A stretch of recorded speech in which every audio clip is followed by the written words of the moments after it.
The man of tomorrow is here, but it's one of those occasions, well, a couple of great occasions. It's one of those occasions where I'm more the man of the past, the ancient past at that. Being a man of the past would be boring as fuck. I wouldn't want to be some guy from the 50s, but 1950s. But, the ancient past, oh, you know how much I love that. Also, the other joyous occasion here is that I get to do a book review, which is one of my favorite things to do, especially for bonus content for the Zomia 1 Underground.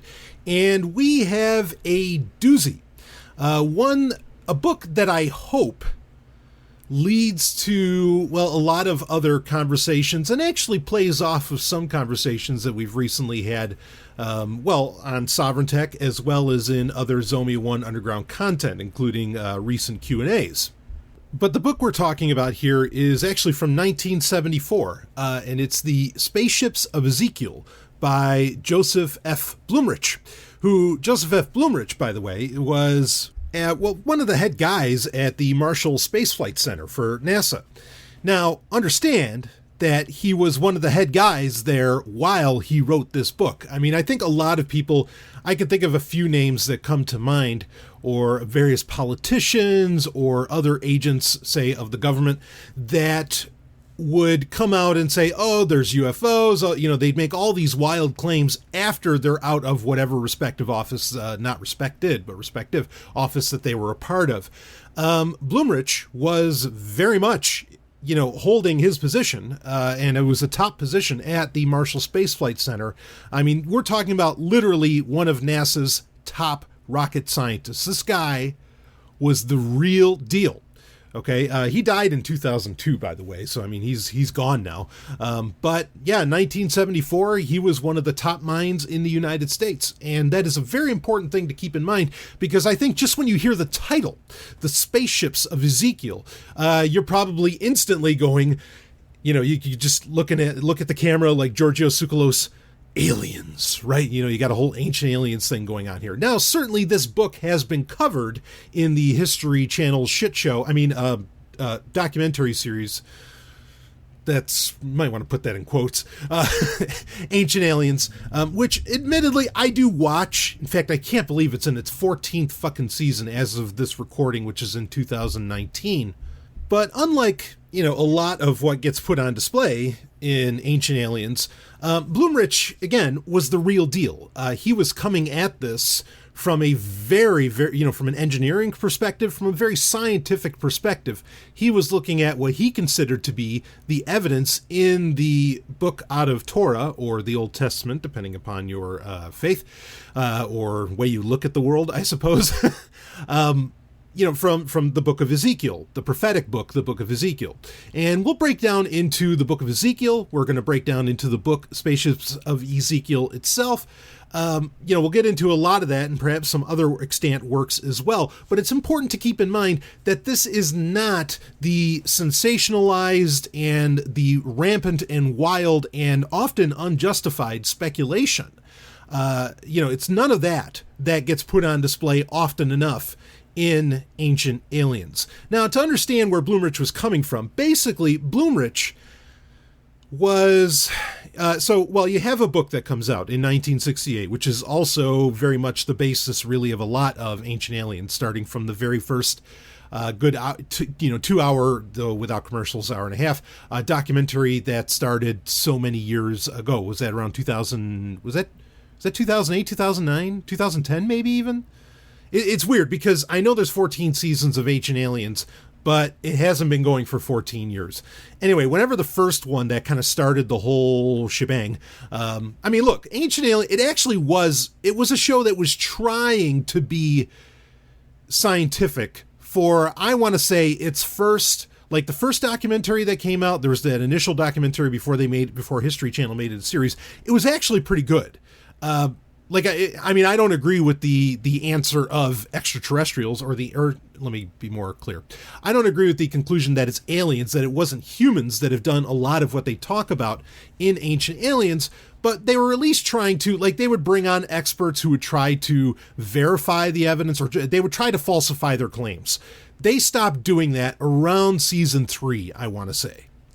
But the first the first documentary and the first couple seasons, there are some dynamite episodes in there. And again, I think they were really trying to stay within the realm of not so rampant speculation. Okay. And they did try to falsify their claims a little bit. They tried. Or at least they gave you the perception that they were doing that. So, I want to give credit where credit's due. But anyway, Ancient Aliens, certainly was inspired, just as Blumrich was, by Eric von Daniken's seminal work from 1968, that being Chariots of the Gods. This book's effect on so many aspects of culture all around the planet, it cannot be understated. I mean, this was a wildfire book. Really shook things up. In fact, the first time I ever heard about it, I was a Seventh-day Adventist at the time, and I watched what was it called? The Message or something like that. I can't remember. There was a so Seventh-day Adventists were really big on having like their own networks. And they would be satellite networks. Okay. Now I don't want to get too lost on this, but back then, like in the 90s and even into the aughts and so on, here's another place where I'll credit where credit's due. Seventh-day Adventists really are they're always on the bleeding edge of technology. They're on the bleeding edge of MP3 players, where when MP3 players became a thing, they got a bunch of them, would put the Bible on it, and they'd drop it off in parts of the world where maybe the language of the indigenous people, wasn't written down, like they didn't have a written language. So they would just drop off MP3 players, the speakers on them or whatever, that would say the Bible, because they figure once, for Seventh-day Adventists, once every eye or ear has either seen or heard, effectively the glory of the Lord, when they've heard the word of the Lord, that being Christ, they believe that that's when finally Christ will come back. And so they are pushing really fucking hard, and they have been for almost a couple hundred years now, to get every ear to hear it. And while there's certainly logical problems with that, of course, granted, there's logical problems with with Christian or with Judeo-Christian belief systems anyway. They really are trying that. And so they're really big on doing like these closed circuit television events or these satellite events or even now internet events. They do IPTV and a lot of this other stuff. And there was what would happen is at a lot of Seventh-day Adventist churches, they would hold, these big events. I mean, you kind of imagine it like, so if you're into wrestling, WrestleMania 1, right? Was that back in 85?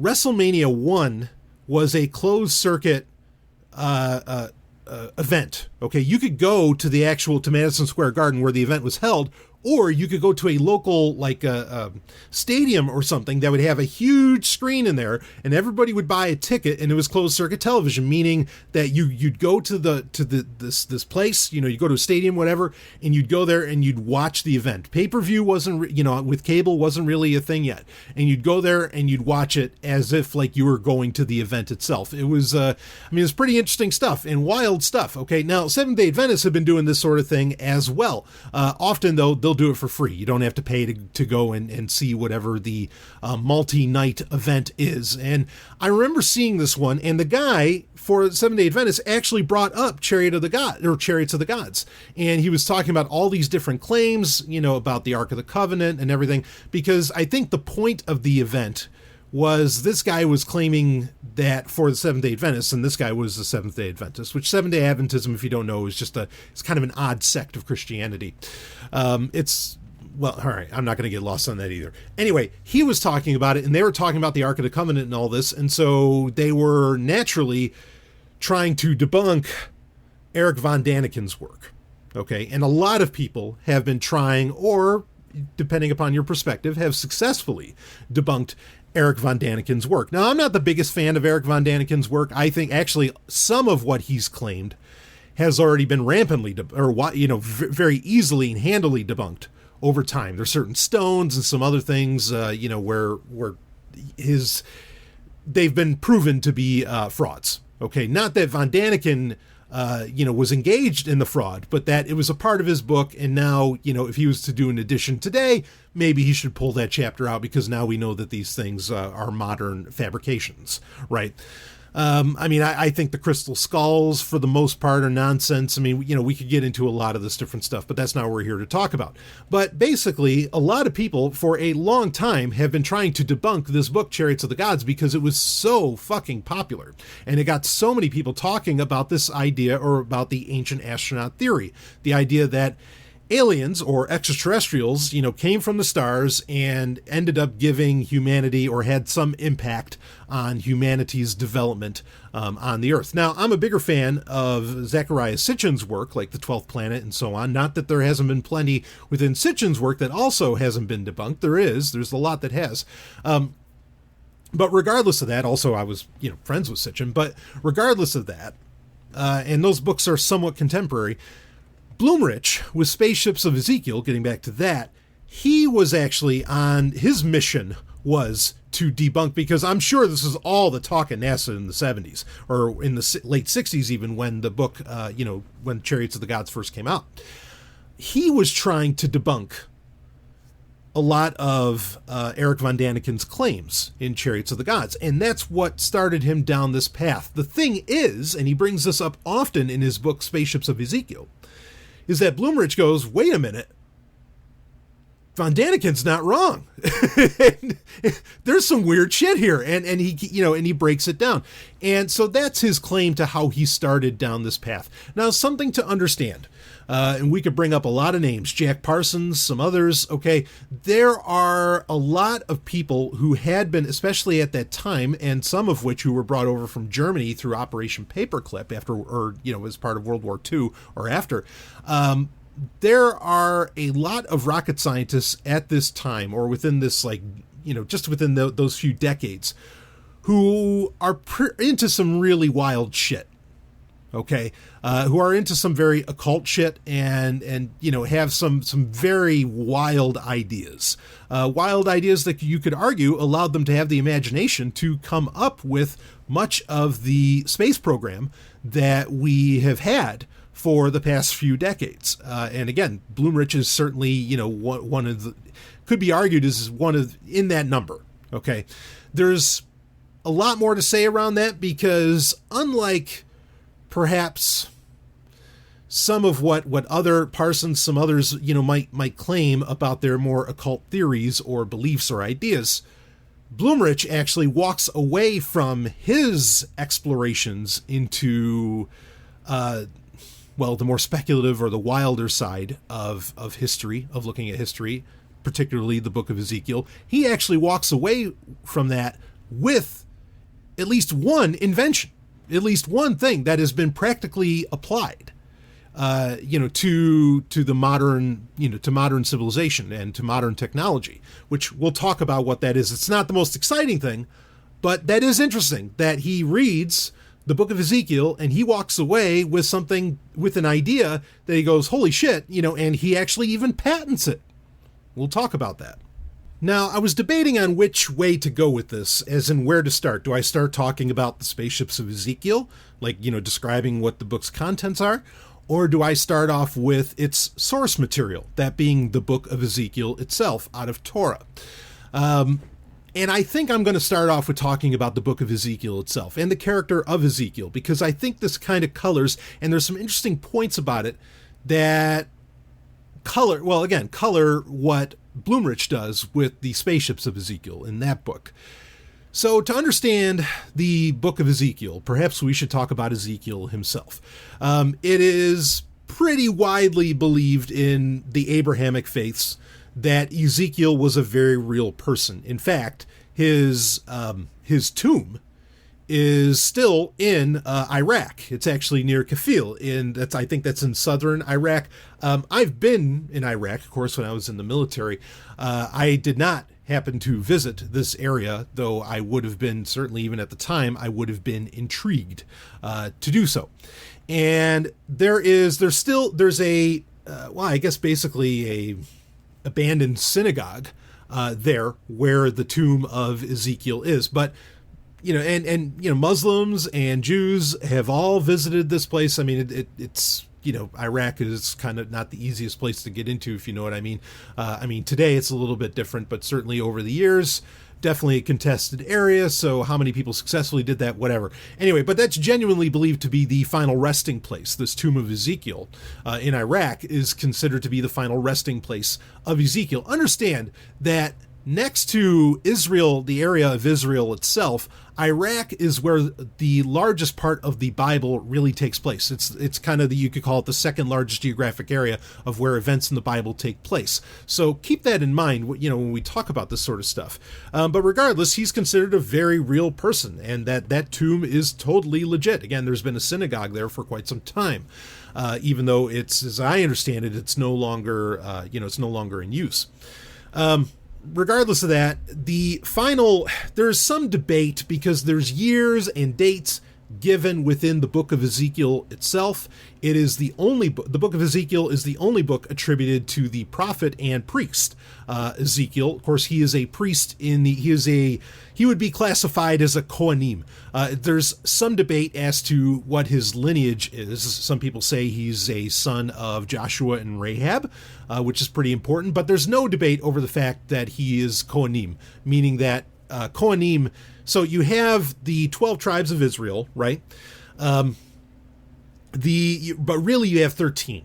Okay, there's the 12, but then there's the 13th tribe, which is the Levites. Okay, and even within the Levites, which is the priestly class, the priestly tribe, they're the ones that handle all the priestly duties, you have kind of a sub-tribe within there, which are known as Kohanim. And these are direct descendants of Moses' brother Aaron. Okay, like myself. Okay, so I have, completely Jewish ethnicity, and I am genetically or ethnically a Kohanim. Okay, now, I mean, and it's kind of weird, right? So to understand that, because you could say, well, wait a minute, Rahab wasn't exactly an Israelite.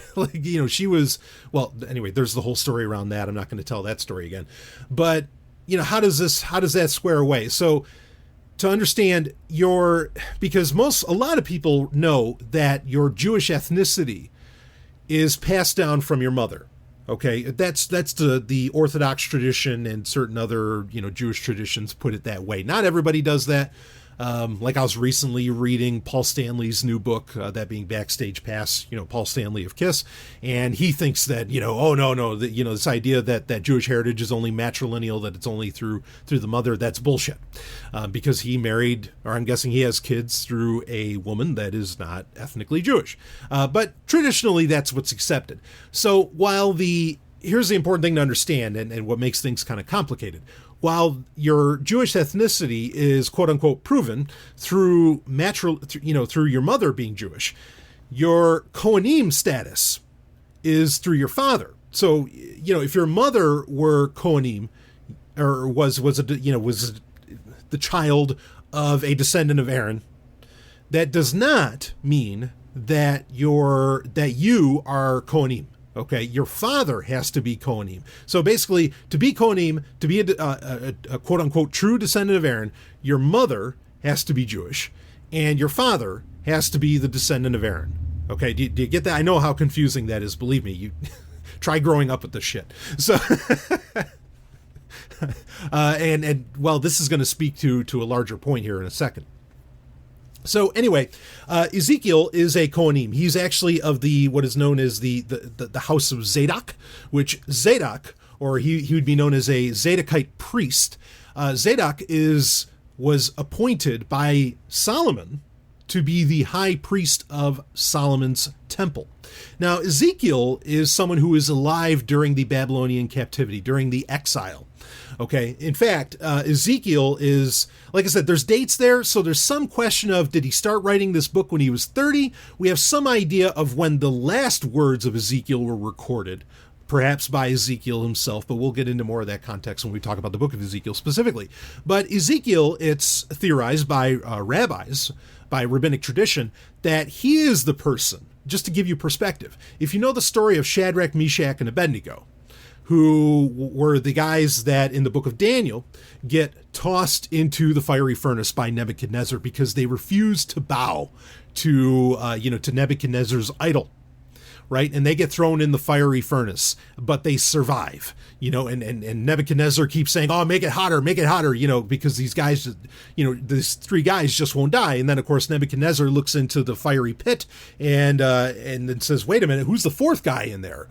And of course, in the book of Daniel, it says, well, that is one like the Son of Man, or that is, or like the Son of God, not the Son of Man.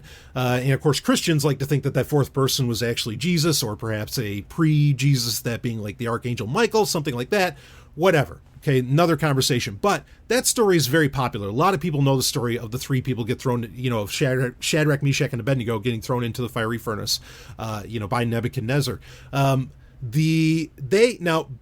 When this order by Nebuchadnezzar goes out, Shadrach, Meshach, and Abednego, who are, while Jews, are a big deal in the Babylonian court at the time, much like Daniel. They're friends of Daniel, in fact, or arguably. They go to ask somebody, hey, what do we do? We have this order. We're not going to bow down to any idol. We're going to, we only worship our God. And so, what do we do here? The tradition goes is that who they asked was actually Ezekiel. So very holy guy. And, how come Ezekiel or Daniel or whoever else, did they bow down? How come they didn't get thrown into the fiery furnace? Sure. Yep. I don't know. Those are some of those questions to be had out there. But maybe there's some answers in some things that really actually Blumrich brings to light about the book of Ezekiel that I think are particularly fascinating. Regardless, we'll get into that. But that's to give you some perspective of who Ezekiel was, where he was, when he was. The last words of Ezekiel that we assume were recorded were around 570 BCE.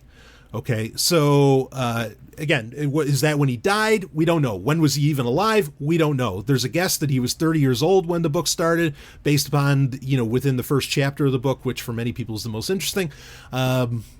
That's all up to debate. But there's some history of who Ezekiel was. A guy who has the right lineage and is really a top dog in the Hebrew faith. Again, he is both a priest and a prophet. Not the most common thing. Those don't always equate.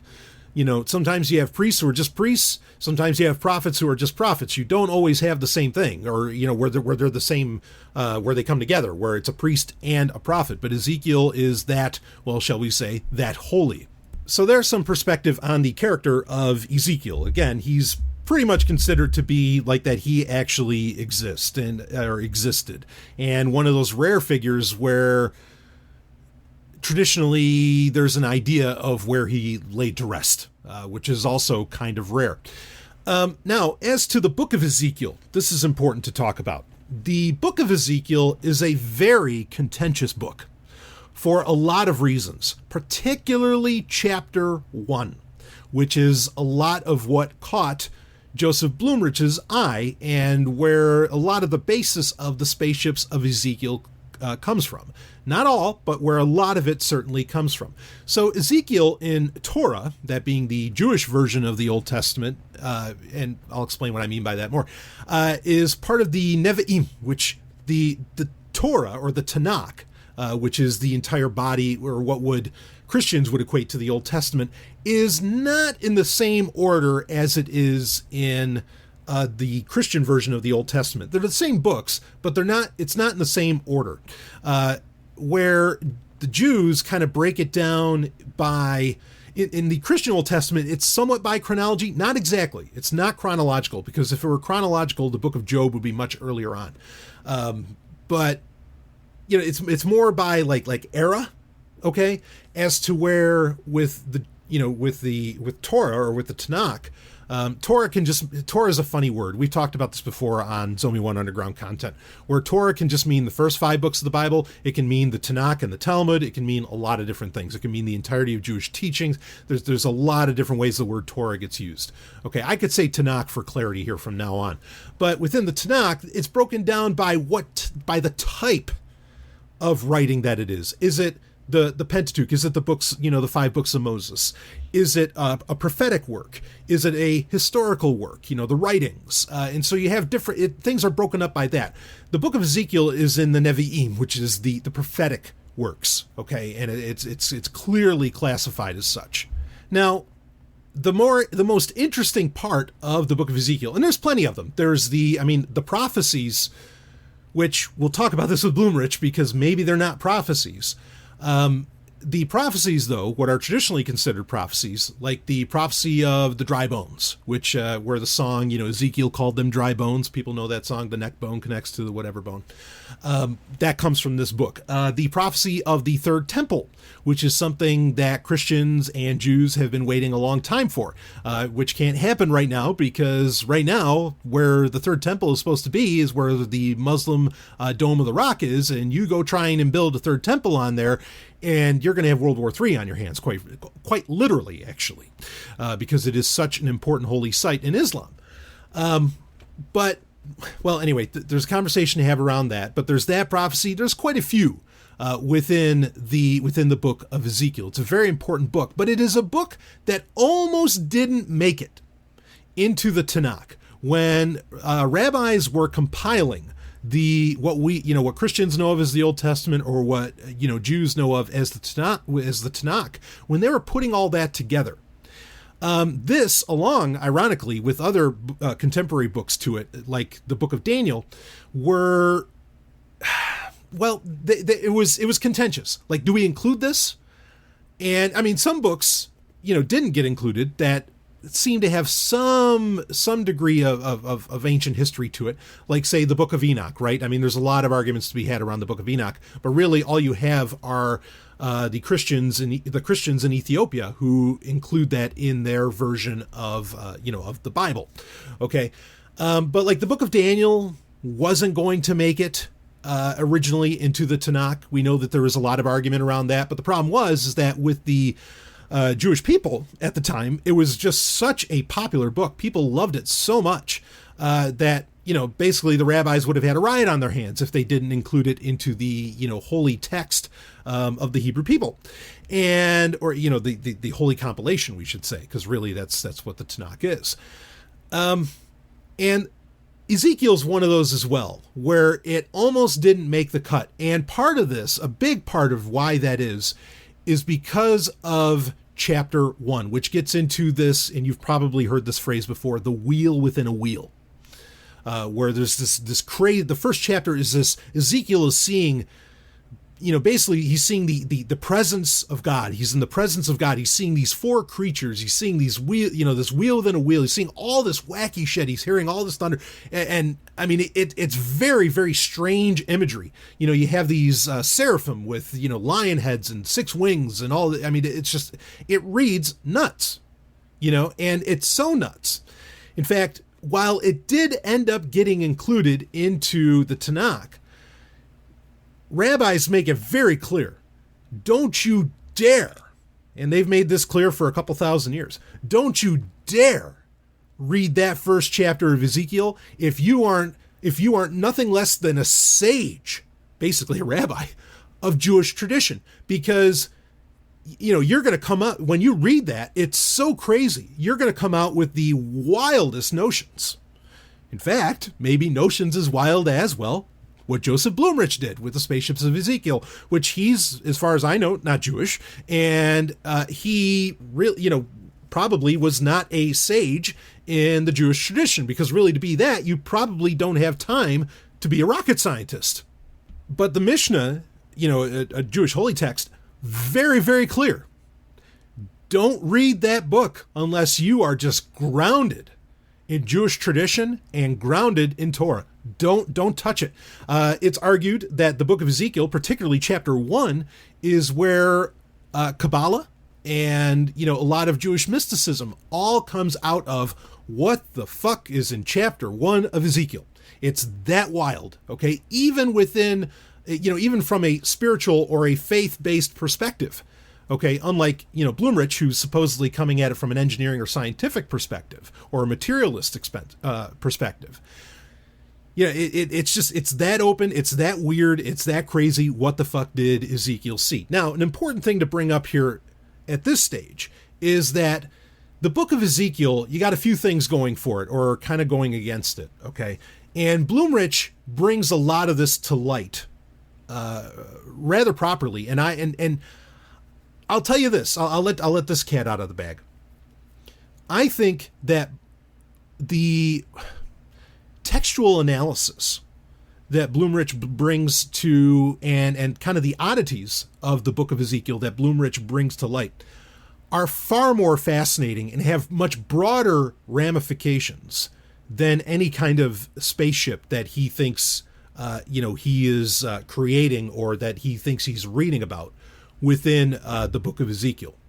And while some of what he says doesn't, is also a long-standing tradition within the rabbinic tradition and analysis of the book of Ezekiel, it's still important to realize that a lot of what he brings to light is probably the first time anybody outside of the Jewish community would know about some of these things. For example, it's within rabbinic tradition that Ezekiel it's widely accepted, not that he couldn't have, but it's widely accepted that Ezekiel himself did not write the entirety of the book of Ezekiel. It is something that was either collated, compiled, put together, embellished upon by later authors. Also, there's the possibility that actually it was written by not just one person of Ezekiel, but actually like a house of Ezekiel, a group of people put this together.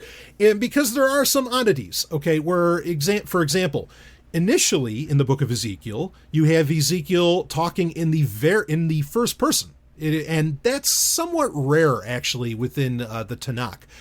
The book of Enoch is also kind of, which isn't part of the Tanakh, but is found in the Dead Sea Scrolls with the Essenes, which was one of the three major Jewish sects in around around 0 CE, okay, around that first century. So, the book of Enoch has some historicity to it, okay? Now, people want to make arguments about where it seems to really, it predicts Jesus with too fine a point at times, and so some people question whether or not those aren't later additions. Sure, but the book of Enoch is rare in that it talks in a first person. The book of Ezekiel kind of does the same thing. But then there's points where it's talking about Ezekiel in the third person, and so it kind of points at, okay, somebody was embellishing. Somebody was adding on at this stage, okay?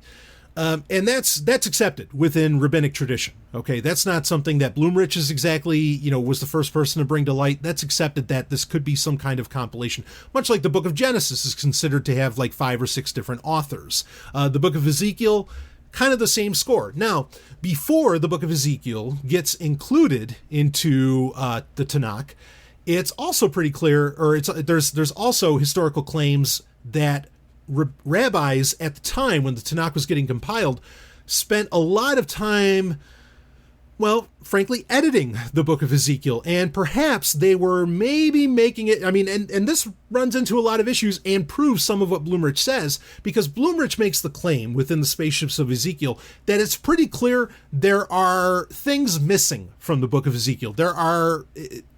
There's parts that just seem to be completely cut out, because suddenly Ezekiel's over here and then he's over here, like out of nowhere. And within not within like a verse, but, and of course, keep in mind that chapter and verse, those are modern creations for, the historical text that is the Tanakh. But, there's, it seems to skip around. The book seems to skip around. In fact, Blumrich goes so far as to, and this is where his analysis is somewhat unique, or at least rare, that there are things, say, that happen in chapter 10 or chapter 9 of Ezekiel that maybe should have actually happened in chapter 2, that they seem to be out of order. And that's not a crazy claim to make, because, again, there is rabbinic tradition that the book of Ezekiel was heavily edited even just before it was going to get included in the Tanakh. It was edited as it existed when it was getting considered, but even when it got considered and said, okay, we're going to put it in, basically you had priests literally burning, and I mean this literally, this is what the tradition says, they were literally burning the midnight oil to make it more palatable to be in the Tanakh at that time. Okay? So this is a heavily edited book, and that lends to a lot of speculation, much like what happens with Blumrich's Spaceships of Ezekiel book, where he's like, wait, he says, hold on, Blumrich is saying, this doesn't make sense, this should be here, and he's saying it's pretty clear just on the text itself that editing was done, or it's fragmentary, there are things missing, and frankly, he's not wrong. I'm saying this, Man of Tomorrow, I'm saying this, he is not wrong in assessing that, because we know that, or we have an idea, if any of these stories are true, that, be it the Ezekiel itself or the stories around the book of Ezekiel getting included in the Tanakh, that, editing was done at some point, and there could be multiple authors. Just the fact that somebody was editing it, a rabbi was editing it before popping it into the Tanakh, really adds in an author, right? In fact, we even know the name of the rabbi. His name was Hezekiah. So the book of Ezekiel lends itself to a lot of speculation, just in its existence, in how it came to be. There's so much speculation around that, and that just, speculation really just breeds more speculation. I mean, that's just a reality. That's why on the shows I do, I try to be very careful, much like Carl Sagan said, to separate fact from speculation, but don't be afraid to speculate, because it's important to do. So Blumrich goes on a wild speculation at this point. Again, his initial reasoning to try and debunk the works of Eric von Daniken. And he ends up finding out, oh no, actually von Daniken might be right on. And so let's start talking about the book, The Spaceships of Ezekiel itself.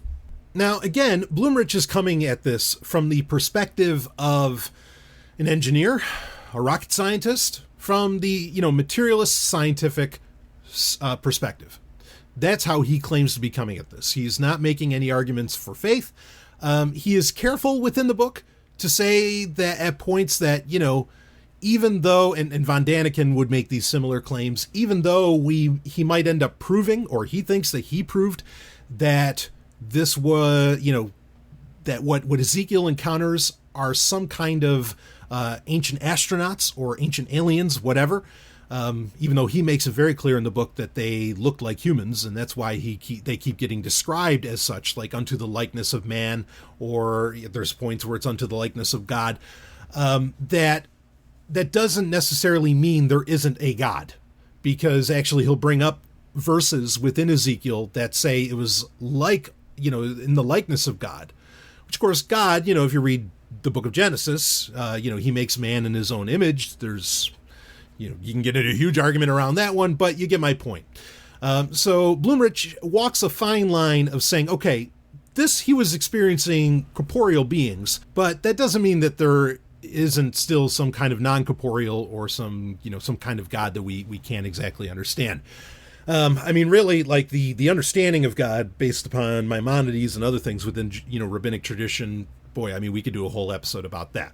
But regardless, so just so you know, like Blumrich, he's not trying to disprove God in this. He was, again, really trying to disprove von Daniken, but in so doing, he ends up with this really remarkable, series of conclusions. Now, to come to his conclusions, he claims to use 6 different translations of the book of Ezekiel. What those translations are, some of those are a little bit of a mystery, but whatever. This leads to, I think, really the first critique of the Spaceships of Ezekiel. Now, does he, develop what is exactly in the title? Yes. He comes up with a description of a working spaceship. And we'll talk about that in a second. But one of the first things to bring to mind here, and it's a criticism that was brought often against this book, and I agree with it, is that Blumrich massages some of the verses out of the book of Ezekiel. And I think that claim of using 6 different versions of the Bible, or of the book of Ezekiel, to come to these translations, to come to these versions of these chapters and verses, Yeah, you'd have to do that. And you run into problems when you start bringing in that many different... I mean, that's not unheard of. Other people have done that. Like, what is it? The Jefferson Bible, right? By Thomas Jefferson. He used, 4 different translations of the New Testament to compile the one book, that being the Jefferson Bible, which he thought was the true teachings of Jesus, where he gets rid of a lot of the spiritual aspects and everything. Anyway, and he just leaves the moral teachings there. But with Blumrich, yeah, he comes up with some very massaged, very heavily edited versions of what's in the book of Ezekiel. Now, the irony is that he can kind of say, well, this book is already edited, so we got to edit it to try and get to what was originally there. So it's not exactly unfair of him to do that, but it is important to bring to mind that the book of Ezekiel that you read with whatever version of the Bible you happen to use, of course, some of the more literal versions, right, would be actually Young's literal translation, the kind of a rarer version of the Bible. Then you have the New American Standard Bible, which the 1977 version of that, not obviously this was written in 74. That's not what Blumrich used, but that's considered in the English language the most literal version out there, or next to the American Standard version from 1901. I mean, I'm running all of this off of my head. Like if you happen to want to read some of these stuff, or you have, like the new JPS translation, which is actually which is a translation of Torah done by Jews. That's a more interesting one, I think, really to look at. But regardless, you're going to notice the massaging if you decide to do any reading yourself. So we'll keep that in mind. And also, Blumrich does, like we mentioned earlier, he makes the case for where he is transposing events that happen later on in the book of Ezekiel. And he says, well, really what happens in chapter 9 should happen in chapter 2.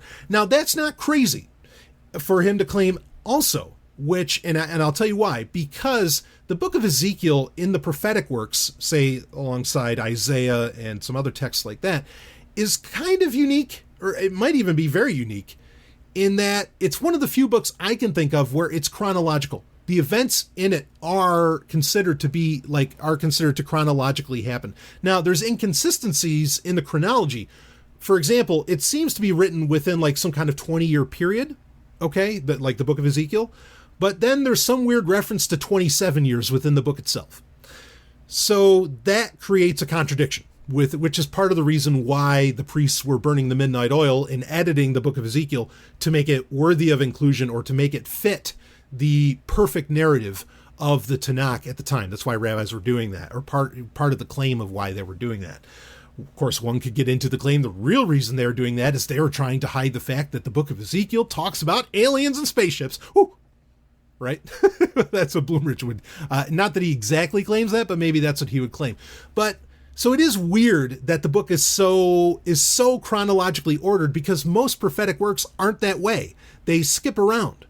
And so, for the idea that what happened in chapter 10 should really be in chapter 2 could be spot on by Blumrich, because then Ezekiel, the book as, at face value, would fit in better with Jewish prophetic texts where they skip around more instead of being perfectly chronological, as the book of Ezekiel uniquely is within the Tanakh as far as prophetic works go.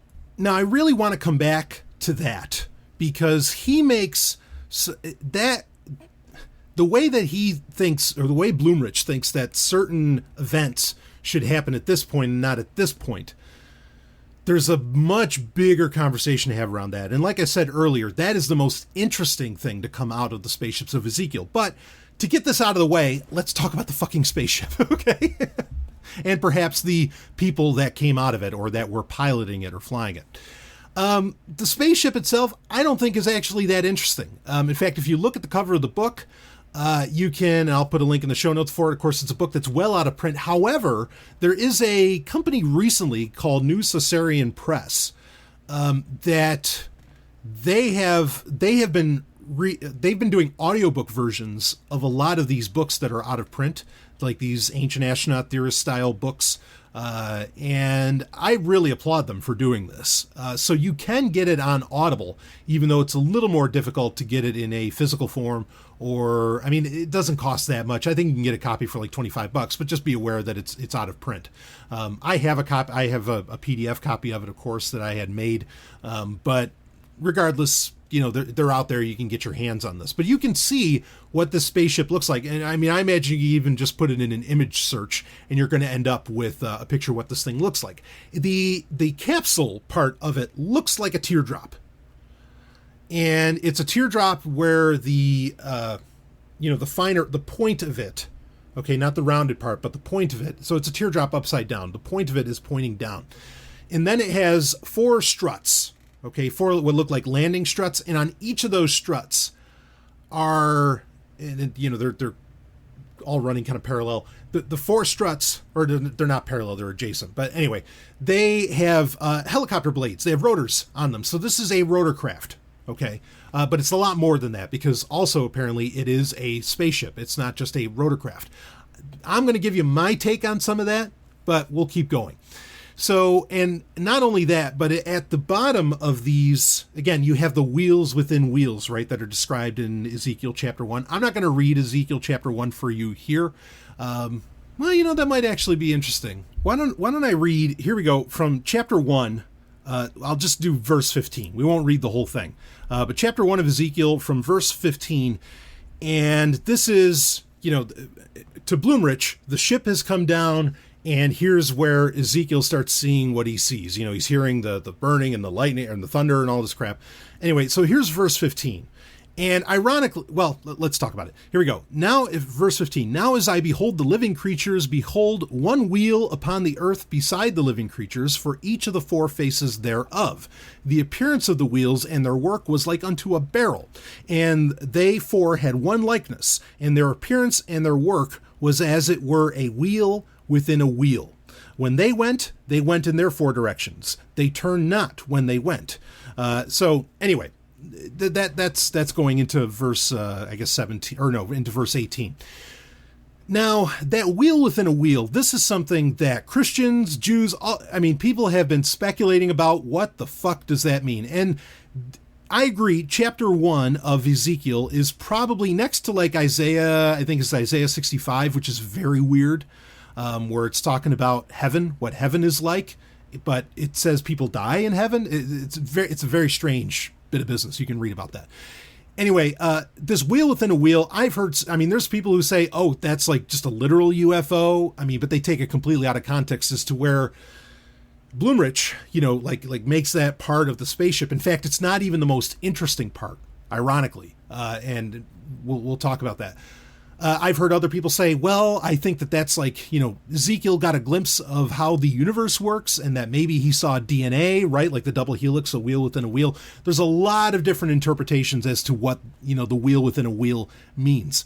Interestingly, which I think gives Blumrich a little bit of credibility, is that he doesn't hinge his entire argument or his entire concept of the spaceship being described in the book of Ezekiel on that verse. He doesn't bother. Now, the 4 people that are there, their likeness was, it's interesting to bring this part of the verse up. He says where they had one likeness. That's because they were all wearing environmental suits. Even though, and because later on in Ezekiel, and this is important too, Blumrich brings up that there are actually 3 events in the book of Ezekiel because of the ordering, the funny ordering, but it was actually 3 events that Ezekiel has with these ancient astronauts, we'll call them that. And there's other events when this happens, later chapters, where it's very clear that they are very human, or that they are human-like anyway. They're still aliens, according to Blumrich, but that they're very human-like. But that's the thing, is they're wearing environmental suits. Anyway, the wheel within a wheel, we can talk about this part of it. This is, while we said, okay, the actual craft itself, the main cabin of it, okay, the capsule, is teardrop shaped. Then you have the 4 struts coming down. Halfway up, going those 4 struts, there are rotors. There's helicopter blades, okay, that allow it to kind of hover around. But in this verse 15, or verse 15 through 18, you can see where, okay, wait, actually this thing kind of moves and it's touching the ground when it does it. So the wheel within a wheel is not referencing the rotors. What is it referencing? Blumrich comes up with this idea that at the bottom of these struts, there are what he would end up calling omni wheels, which are wheels that can not only roll back and forth like a vehicle wheel, but that can go side to side just as easily. He would end up, as I kind of hinted at this earlier, he would end up creating these wheels, Blumrich would, and he would actually patent them in the 70s because of his research into the book of Ezekiel. And he'd get awarded the patent. The original wheel, as we understand it, that a car uses, was patented in 1919.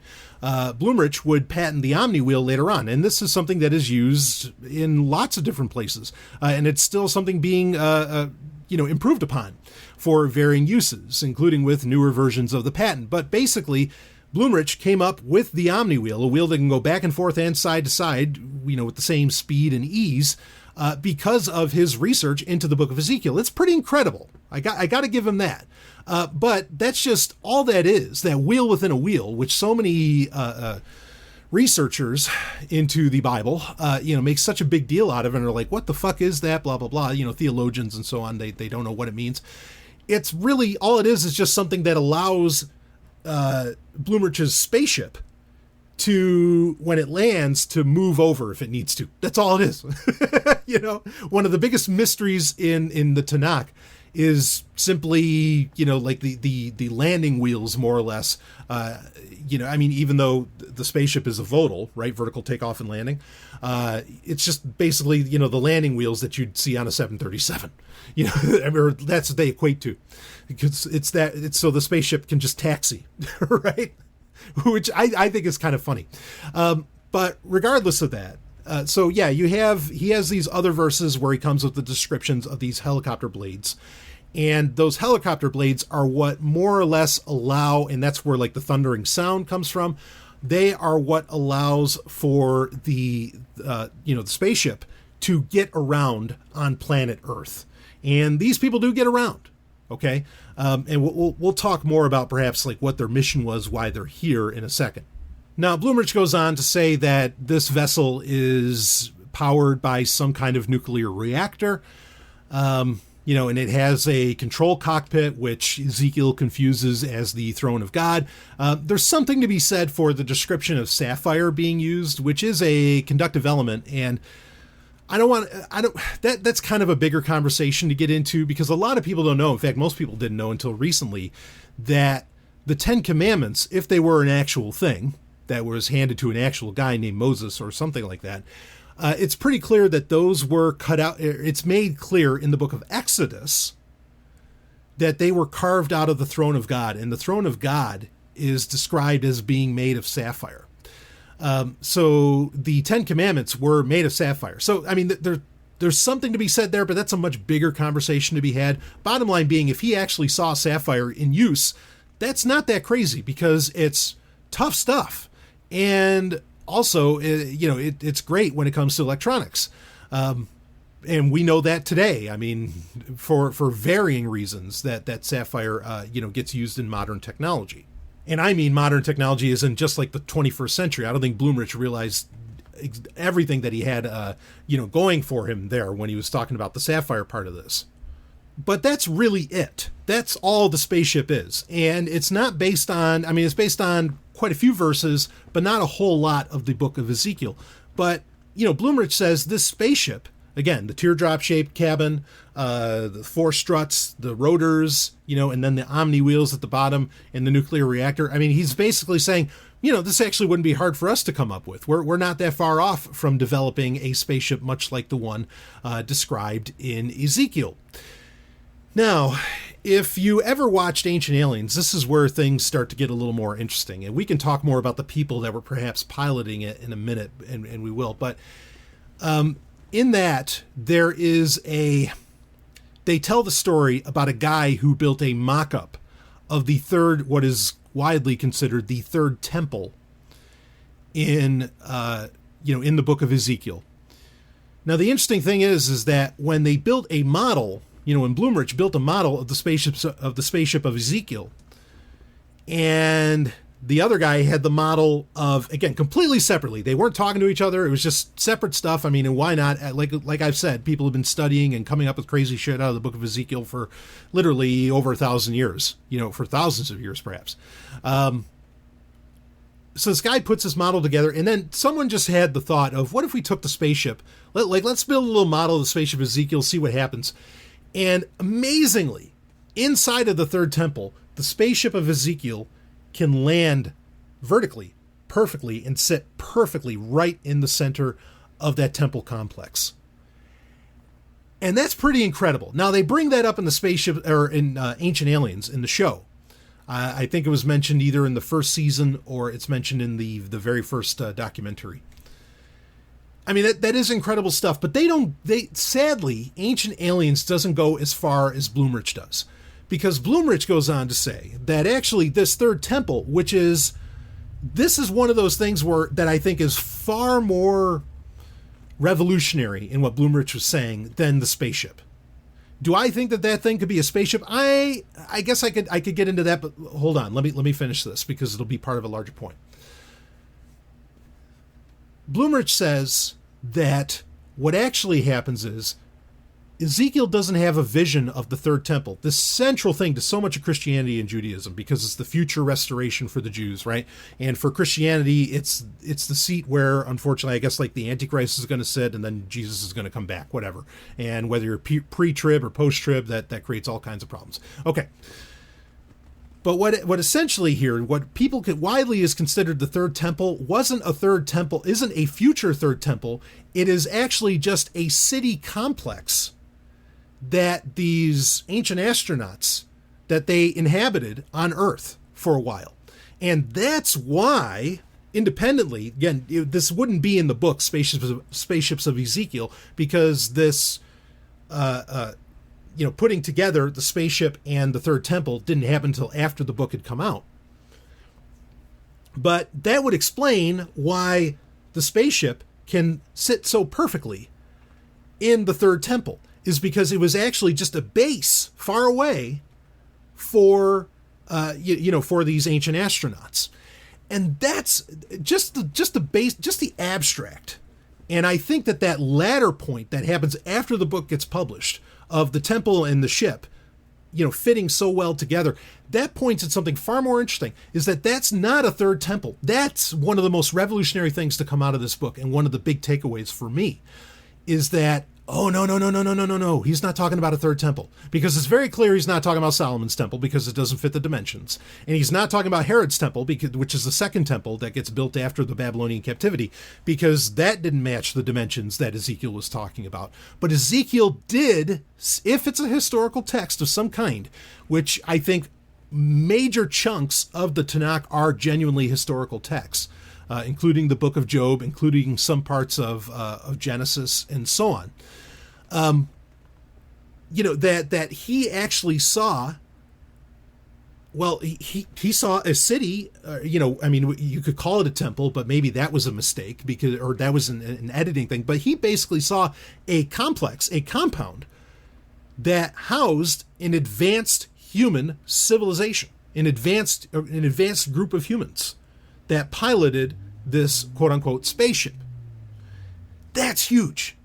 And the idea that some of the events should have happened earlier on, again, we already have enough textual problems with the chronology within the book of Ezekiel that it's kind of up for grabs to allow for this. And the way Blumrich puts it all together, it makes some sense. Again, he's still massaging some of the verses, but then the verses have already been wildly massaged. So who the fuck knows? But for him to interpret something that I think he's right, that it's something that's not outside of our abilities to develop this spaceship.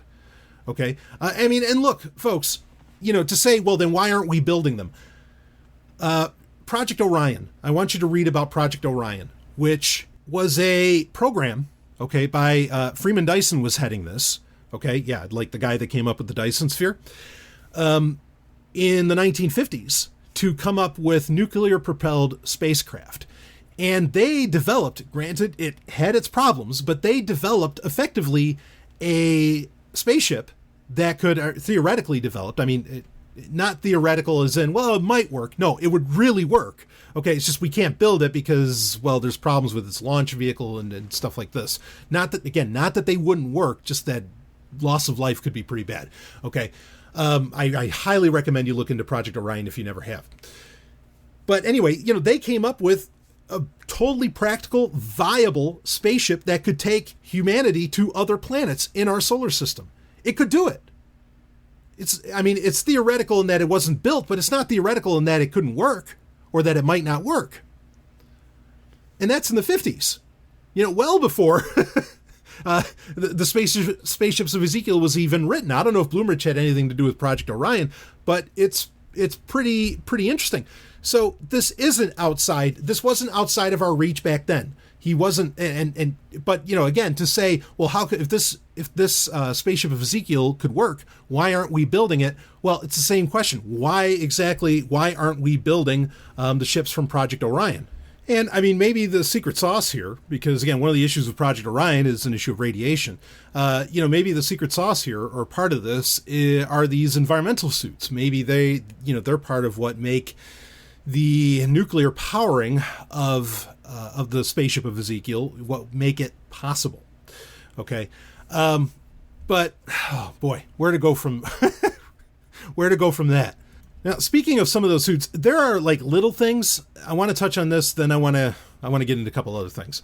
There are little things that Blumrich mentions that he doesn't go into technical detail about. While he gets into great technical detail around the spaceship itself, he talks about, there's points in the book of Ezekiel where it talks about these guys, having the wings, that these suits aren't just environmental suits that they're wearing, but that they also allow them to do short-term flights. Okay, they can use the suits themselves to travel within. That's getting into a whole other realm. I don't know what exactly to say about that, but there's little things like that, and he doesn't spend a ton of time describing those. But basically, he just says, well, those are technologies we don't exactly understand yet, but they're there. And he comes up with the constant caveat that, well, as long as, he keeps coming up with that the book of Ezekiel is fragmentary, we're missing things, and it was probably, Ezekiel might have described better what he saw in some of the parts of the book that we discover we're actually missing. Now, let's get into that. Let's talk about these people wearing the environmental suits. Blumrich makes it very clear that they look human, and he gets into, in later chapters, he talks about how, while he gets into this argument that, okay, sure, aliens from another world might end up, may look wildly different than what we look like as human beings. They might not be bipeds. Who knows? They could have 20 eyes. We don't know. Okay. But he says, however, and he comes up with this concept, which is pretty interesting. I don't know if he comes up with it. It's based upon, scientific fact. He comes up with what he calls the law of the lever. Now, I've never heard this anywhere else. It might actually be a very popular concept, and Blumrich didn't come up with it. But he calls it the law of the lever. And basically, Blumrich's argument for why these aliens look so human, even though they're not, in his mind, they're not human, is because the idea that the lever is the basis of the ability to do just about anything, or to mold your surroundings into anything else. And he says, look, all these, various machines that we use to build stuff, cranes, whatever, all these different things operate on levers. They function, these industrial machines function very much like human arms and stuff like this, is that it's the best way to go. The law of the lever, basically, his argument is that the law of the lever is what basically decides that other alien life probably would look very human. Now, he's not the first person to make this argument. In fact, you can go back to Christian Huygens, the son of Constantine Huygens,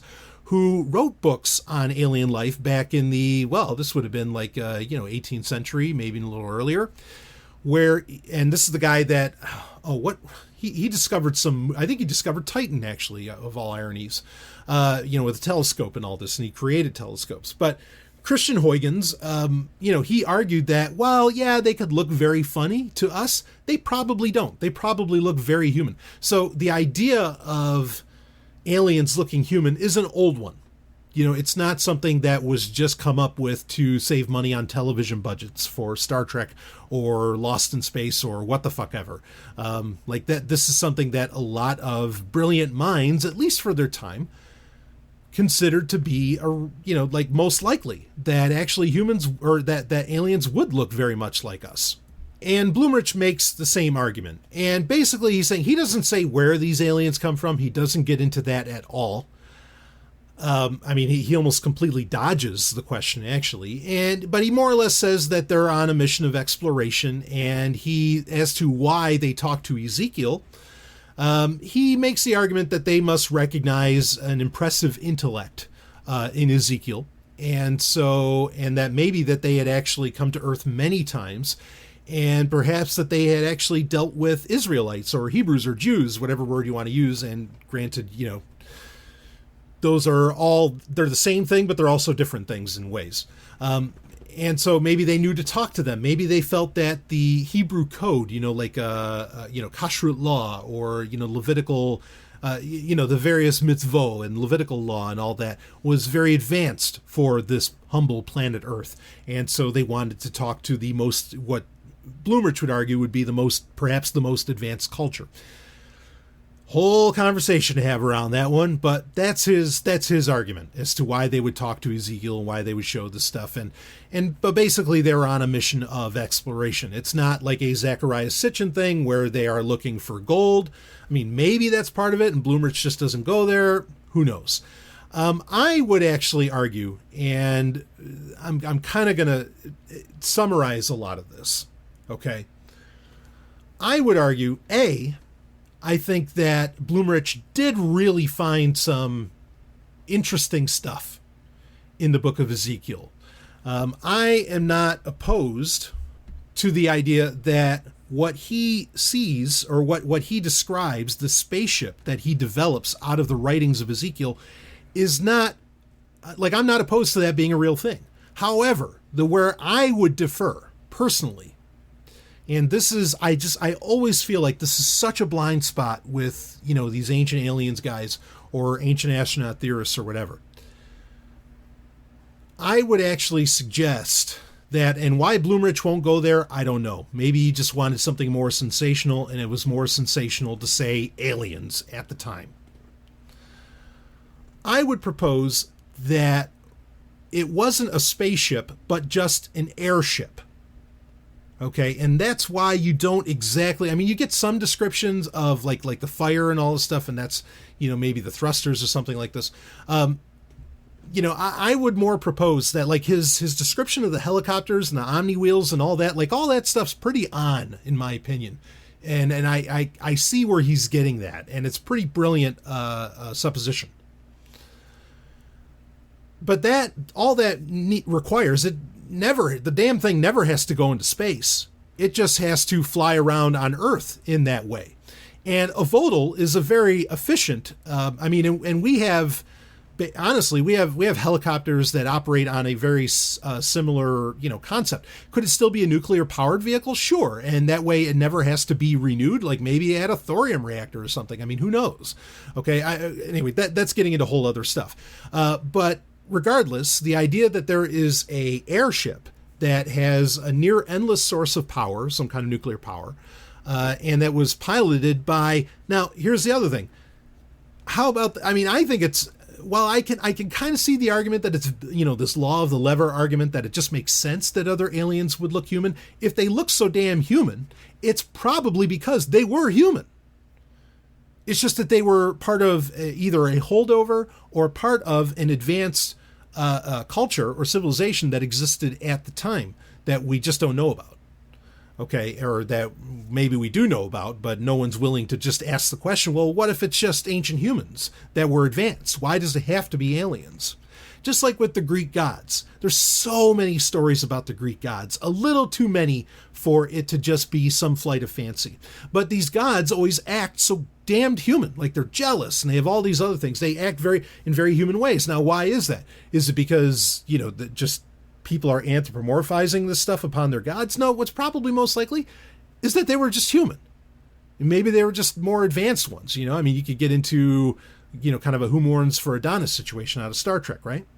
Where Apollo is, he was an alien, but regardless, if it's described as human, it's probably because it is. The idea that all of these people, for whatever fucking reason, maybe they feel like it's too easy to discredit because you can't find more of it, which we've already talked about this, that the basis, the argument oftentimes for why archaeologists or whoever say that there weren't advanced human civilizations, like technologically advanced human civilizations, is because we can't find their technology. That argument rests upon the idea that technology was democratized and rampant, that there was a lot of it, like we experience technology today.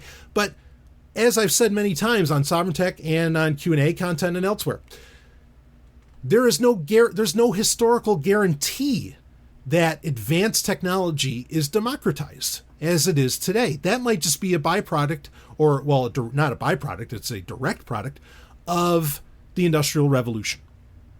Okay, it does not mean that thousands of years ago or however long ago that there wasn't advanced technology, okay, but it doesn't also mean that for there to be advanced technology that it had to be everywhere, that it had to be democratized. Maybe this spaceship was rare, and if you build them right, you don't need a whole ton of them, and and because actually Blumrich describes that it's not like that there are multiple, it's not just one ship, that they had like 2 or 3 of them. Okay, he gets into that. But again, do you need an entire fleet of 737s to be an advanced civilization? No, you could have 2 or 3 or hell 1 of the right ship and you're good. And that city, instead of it being the third temple, but it actually just being a base or a compound for this advanced culture, I think that makes total sense and way more fits the evidence.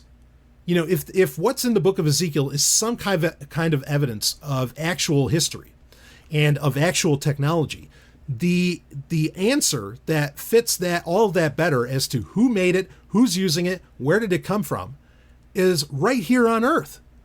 And it's human beings, just ones that happen to be advanced, that happen to be technologically advanced. Now, what happened to that advanced civilization? That is a completely other conversation to get into. That's a whole other thing. But regardless, the idea that it was some holdover or that it was an advanced civilization at the time and they had these airships, not spaceships, but airships. Oh, yeah. Yeah, I have no problem believing that. I'm not going to say that it's a fact, okay, because, again, what's reality and what's not within the Tanakh is a huge conversation in and of itself. But if the book of Ezekiel is actually laying out some kind of reality, I am of the opinion that that's the reality, that he saw an airship, that he encountered advanced humans, nothing more, advanced humans, and that he actually went and perhaps visited what was left of their civilization. And he might not have been the only one.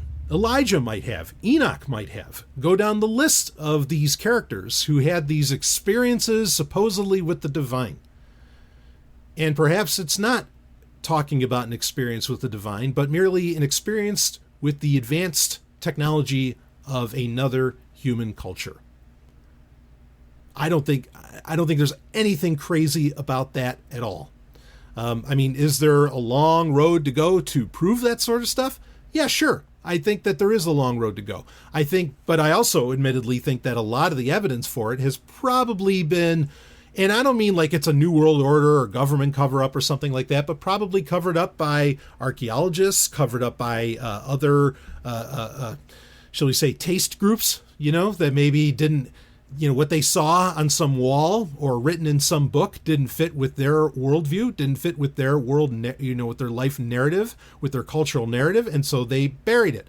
This happens, and it doesn't have to be even, I think it's inherently malicious, but they might have thought they were doing what was best for humanity. And we know that is not like we haven't grown out of that. For example, you have the Brookings report, right, from the U.S. Senate in the 60s that very clearly said, look, even if we knew that there were advanced, if there are extraterrestrials or whatever that we found out in space, they said, we can't tell everybody yet, if ever, because it would shake the foundations of our civilization. It would shake the foundations of human life as we know it. And, for the U.S. government to write that shit down, more or less, why is it weird for that to have been done at any other previous time in history? It's not weird at all, and it's probably happened a lot. And in fact, I would argue it was happening with the rabbis. back when the Tanakh was getting compiled, is that they read a bunch of stuff that a guy named Ezekiel, or perhaps a group, or perhaps a priestly class that identified as Ezekiel or Ezekiel's or whatever, that they read stuff that just didn't fit their worldview, and so they edited it out. And they said, okay, well, no, that doesn't make sense. No, that can't be in the Tanakh, blah, blah, blah. Because we know, this has been the history of a lot of the Abrahamic faiths, is that if there's a book that's just too fucking weird and says too much crazy shit or contradicts something else that they feel so goddamn important that has to be in there, they take it out. For example, the various apocalypse books, there's not just the book of Revelation, there's the Apocalypse of Paul, Apocalypse of Peter, there's tons of them. But no, all right, no, we can't have those, right? You get the Council of Nicaea, no, we can't have those. Or, the Book of Enoch, it's too fucking strange. But one group of Christians thought it was okay, right? This happens. This textual censorship is a very real thing. Okay, it's not crazy. It's not conspiracy. Maybe, but it doesn't have to be conspiracy. It's just what's considered best by the authoritarian figures at the time, be it the rabbis, the church fathers, whoever. Because even within, and I think this is some interesting correlative material as well. And these are books that I have hinted at that I would review for quite some time. And I'm feeling a lot more confident in presenting this to you because I think a bigger case is being made here. So, like I said earlier, okay, Ezekiel chapter 1 especially, which is what originally Blumrich was basing stuff off of. Ezekiel chapter 1 is widely considered, and the book of Ezekiel as a whole, widely considered what started this entire idea of Kabbalah and Jewish mysticism, right? Now, later books that are extant from the Tanakh, the book of Behir, Sefer Yetzirah, and so on, okay, and of course the Zohar. These things would come out, well, it depends on how you look at it, but we'll say later on, okay? There's arguments around all of that, but whatever. These books end up coming later on. Kabbalah becomes a thing, blah, blah, blah. Now, there's the argument that Kabbalah is just Kabbalah. Kabbalah is not like a different aspect of Judaism. It is Judaism, right? Now, that's an argument to be made there. Now, the interesting thing that I want to get with that, okay, is that Kabbalistic texts, particularly the book of Zohar, have also been put under the same scrutiny that Blumrich put the book of Ezekiel, which again is considered the source. If you ask a Kabbalist, they're going to tell you Sefer Yetzirah is the source, okay? But, if you ask like a rabbi or other people, they'll say, well, really, actually, the source of a lot of this stuff, a lot of these mystical interpretations come from the book of Ezekiel, okay? And actually, a Kabbalistic understanding, like if you read the book of Behir, or if you read some like commentaries around a Kabbalistic text like the book of Behir, you end up with this, from rabbis, you end up with this notion, this idea that Torah isn't actually like that all the, the letters of Torah, all the, the Hebrew alphabet, right? All the literal letters, Hebrew letters that make up the Tanakh or the Torah, whatever, that they are sacred. However, they are not in the right order. And if they were in the right order, and if you knew the right order of these words or of these letters, you would be able to perform miracles, create worlds, do all kinds of crazy shit. So in Kabbalah, there's already this hint that things are not in the order that they should be, which is Blumrich's argument. That in Ezekiel, it's very clear, and he does a great job. Again, like I told you, he did great textual analysis saying, actually, this should be here. Like this chapter, this should be in chapter this, and so on. Okay? So this Kabbalistic tradition enters into the fray, and I think that it adds on to the picture. Because the book of Zohar has also been put under this, again, same scrutiny by a couple of guys in the 70s. It'd be a few years later. It'd be like in 1977 or 1978, when The Man and Machine, another popular book in ancient astronaut, I don't want to say tradition, but they love this book, okay? And this has also been talked about on Ancient Aliens.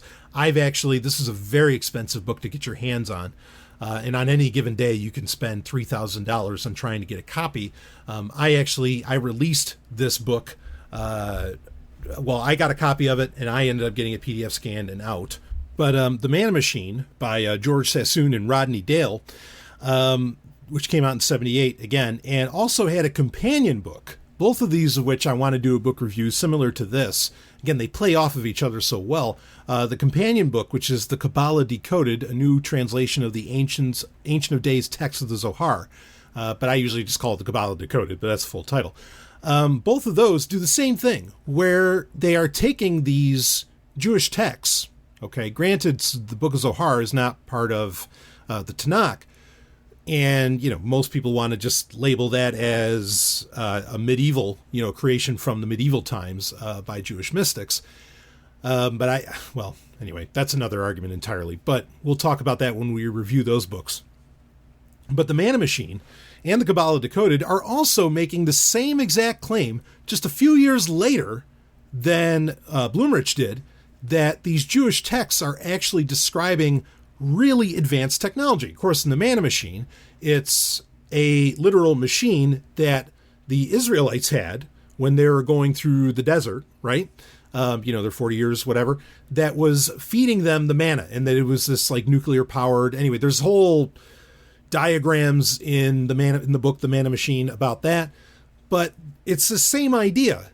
And it's interesting that these books that are effectively considered Kabbalistic texts, and Ezekiel, of course, being, again, for many, the source of these, that they're all pointing out that you can really interpret these and point out this advanced technology that's being described within. Now, George Sassoon and Rodney Dale, they would go so far as to say, aliens. Like, that's such a huge problem. Everybody keeps jumping to aliens. Nobody bothers to suggest, was it just advanced humans, or humans with access to advanced technology? And that advanced technology is a holdover from a previous civilization on the Earth.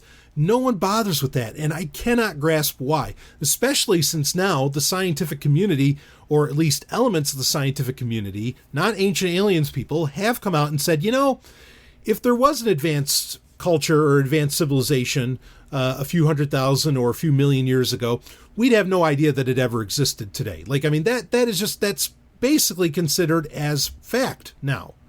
So why no one wants to run with that, today, I don't know. And I'm sure a question that could come up after everything that I've just talked about is, well, what happened, to this advanced culture, to this advanced technology and so on. And that's another reason that I think the idea of it being aliens is so attractive, because, well, where did it go? The aliens fucking took it with them. Well, maybe the advanced humans took it with them wherever they happened to go. Again, Project Orion was, literally designing an atomic spaceship that could go to Mars and could take humans to Mars. There's this is where we get into rampant speculation. A lot of speculation. And there's already plenty of speculation being laid out here. But it is interesting that you have independent sources putting together a picture.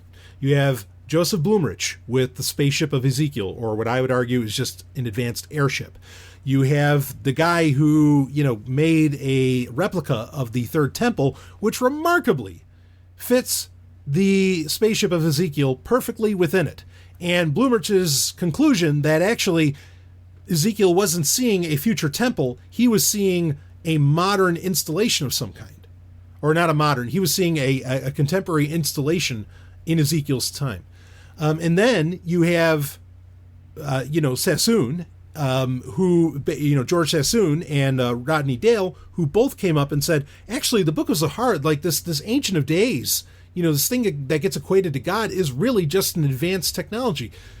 All of this stuff starts to paint a picture, and it's all coming from a similar source, from similar source material. It's not pulling from all over the place. That, I think it does begin to paint a very interesting picture that deserves a lot more exploration. And I think that in review, the book, The Spaceships of Ezekiel from 1974 by Joseph Blumrich, is a great place to start, because it comes from that perspective of scientific materialism.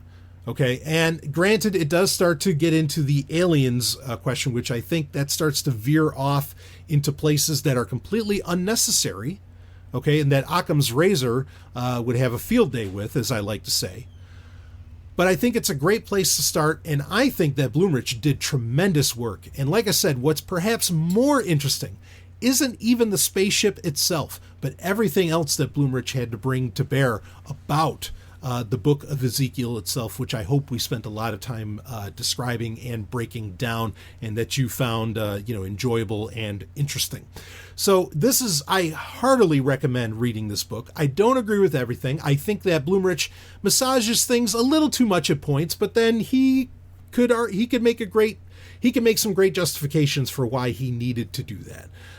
But these are places worthwhile exploring, because it is very clear that either in the modern day or in ancient history, or even just, maybe just a couple thousand years, which is ancient history, but even going further back, but throughout periods of history, there has been some censorship involved. And I think we would do well to try and pick away at that and see what comes up. So much to explore in our past, and let's not write off humanity as being, primitives or anything like that. We've been smart, and we're smart, and we've been smart for a very long time. So Spaceships of Ezekiel, check it out. I'll wrap this baby up, and I will see all of you on the other side. And yes, I will get to these other books in this series. There's a lot to explore, a lot to debunk, but also a lot to, maybe question and go, maybe. I'll see you on the other side. Woo!